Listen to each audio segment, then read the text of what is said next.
প্রকাশিত হলো Bangladesh premier league BPL এর আসন্ন আসরের সময়সূচি। ফরচুন বরিশাল ও দুর্বার রাজশাহীর ম্যাচের মধ্য দিয়ে মাঠে গড়াবে বিপিএল এর 11তম আসর। বিপিএল এর আসন্ন এই আসরের ম্যাচগুলো হবে মোট 3 স্টেডিয়ামে। এবারে বিপিএল আসরকে ঢেলে সাজাতে এবং বিশ্ব দরবারে তুলে ধরতে বেশ কিছু উদ্যোগের কথা জানিয়েছে বাংলাদেশ ক্রিকেট বোর্ড বিসিবি। আগামী 30 ডিসেম্বর মাঠে গড়াবে বিপিএল এর আসন্ন আসর। 30 ডিসেম্বর উদ্বোধনী ম্যাচে মুখোমুখি হবে রাজশাহী ও বরিশাল। প্রায় 1.5 মাস ব্যাপী টুর্নামেন্টটি শেষ হবে আগামী বছরের 7 ফেব্রুয়ারি। 2025 বিপিএল এর শুক্রবারের ম্যাচগুলো শুরু হবে দুপুর 2টা থেকে। দুপুর 2টায় শুরু হবে প্রথম ম্যাচ এবং সন্ধ্যা 7টায় শুরু হবে দ্বিতীয় ম্যাচ। শুক্রবার ব্যতীত ম্যাচগুলো শুরু হবে দুপুর 1টা 30 মিনিটে এবং দ্বিতীয় ম্যাচ শুরু হবে সন্ধ্যা 6টায়। এবারের বিপিএলও থাকছে 3টি ভেন্যু: ঢাকার মিরপুর শেরেবাংলা জাতীয় ক্রিকেট স্টেডিয়াম, চট্টগ্রামের জহুর আহমেদ চৌধুরী স্টেডিয়াম ও সিলেট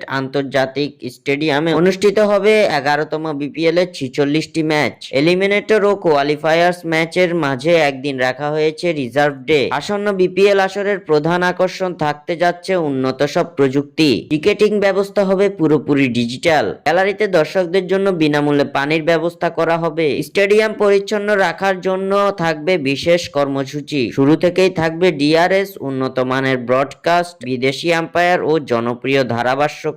সবকিছু নিশ্চিত করে একটি পরিপূর্ণ বিপিএল আসর দর্শকদের উপহার দিতে প্রস্তুত বাংলাদেশ ক্রিকেট বোর্ড বিসিবি।